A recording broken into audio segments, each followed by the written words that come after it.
Latibo barang ko. Beli apa baru kok? Ayo ko, dibuka ako. Tanggal Sarawak. Di mana putih itu? Dibuka. Ano bisa kita udah ko. Ditulis ako lo. Kadang lah bisa udah tu. Tangga barang ko. Baru terbuka ako. Lo beli itu. Patto. Berani tu. Orang sekuya dua buah. Kau lah buka. Kau nak dipakai untuk orang kamera. Kau nan lah buka kau. Segi lempas lempas.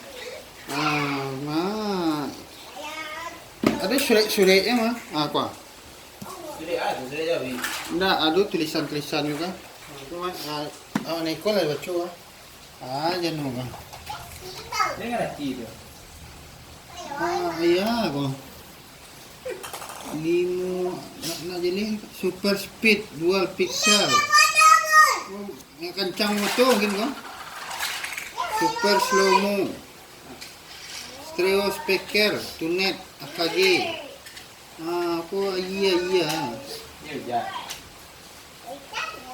Masang buah. Aku lihat lah dalamnya.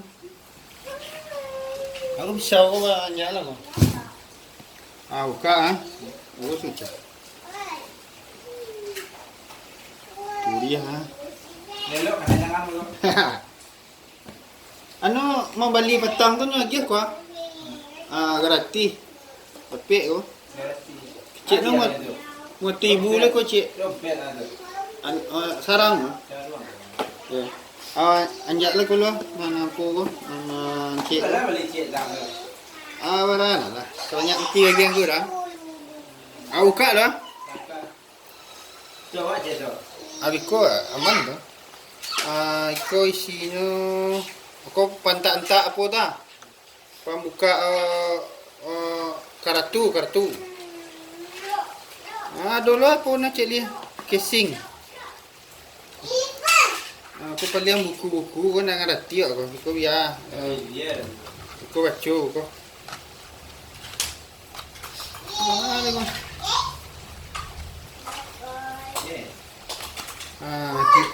Lamih anda. Kopi ni. Isi ge.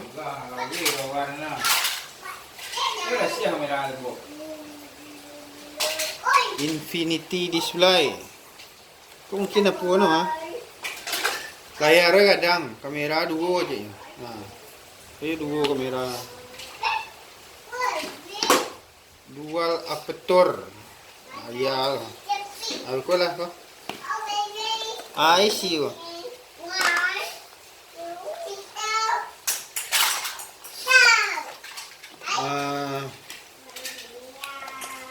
Kabel casan. Sia sumbe telingo. Ko. Hands free.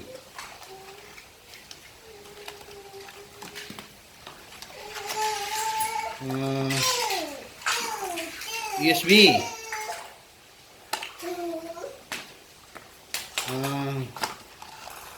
Pancas ko payah nung ka ko. Runde ham la ya. Pancas. Kopi ya. Ko. Tanggan Sarawak lah. Kulibian ya. Kulibian lah. Kulibian barang. Yo, buat rahasia. Untuk kara-kara Pak Den. Ni. Tangga Sarawak.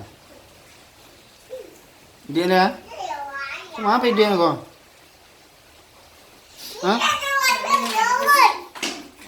Ada lubang apa? Lubang keliri ya? Lubang si jantung. Kau ada lubang letih. Tekan-tekan. Nikung kena.